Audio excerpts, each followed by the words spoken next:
2011, I went through this huge spiritual thing where I became obsessed with the power of the mind, meditation, visualization, and just realizing how powerful our minds actually are, like how we really do paint our world with our thoughts and our level of self-belief. So I took myself from being very average-minded to actually believing that I was the shit and believing that I could be the shit and that I could be the GOAT and be the greatest. But I just feel it in my whole being that I'm the best fighter on the planet. And now my job is just to prove it. Can't allow my past to hold weight over me.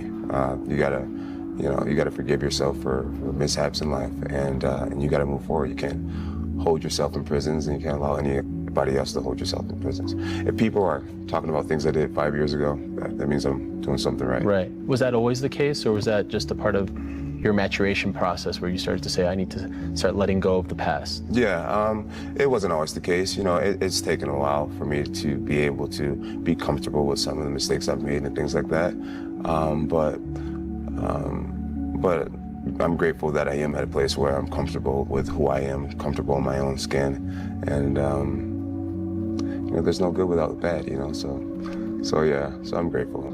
That has helped me get to the point that I am now, and something that you can take with you is studying. You know, a lot of athletics is not just a physical thing. You know, I try to study my competition. I try to study nutrition.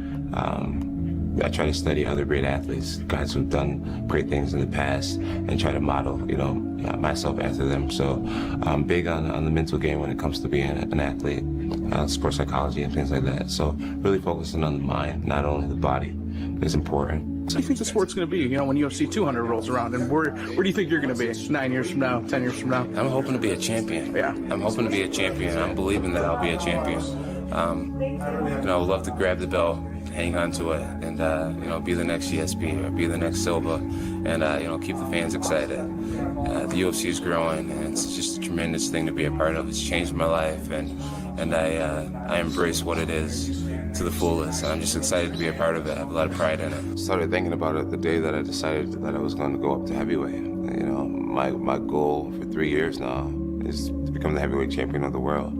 It's what I pray about. It's what I sleep on. It's what I dream about. It is who I am, and I will get it done. I went from a very average thinking person, like just average 19-year-old, Yeah. to getting I don't like reading, so I literally got on all these TED Talks and on YouTube, and I just started YouTubing videos about self-belief and what does it mean to be confident, and what does it mean to be a winner, and how do you become a winner.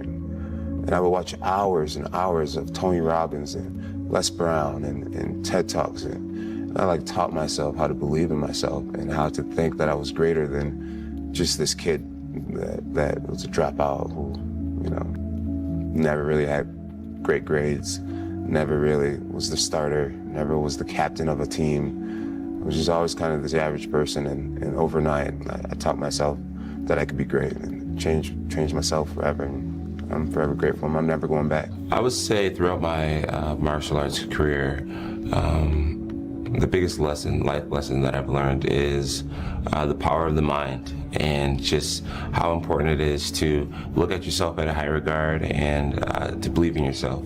I think in order to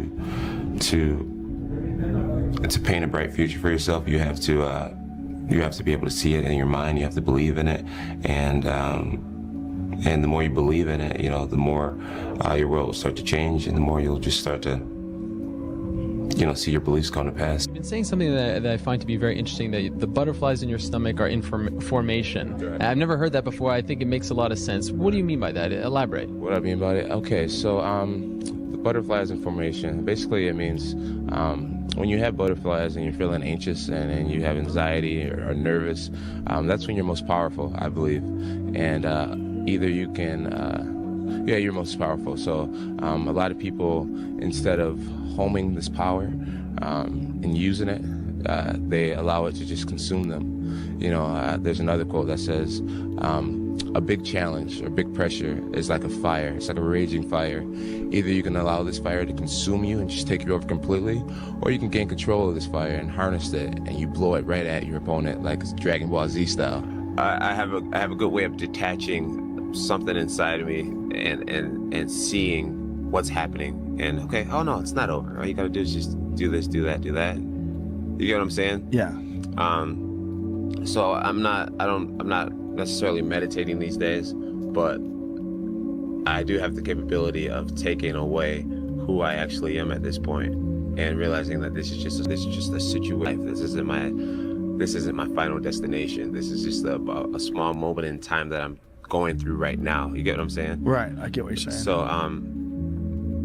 So that's my form of meditation. I step away from terrible situations and look at myself as if it's the future, and I'm looking back on what's happened to me or what's happening, and I say, okay, how can I get myself out of this? How can I make this better? What do I need to do to turn this around?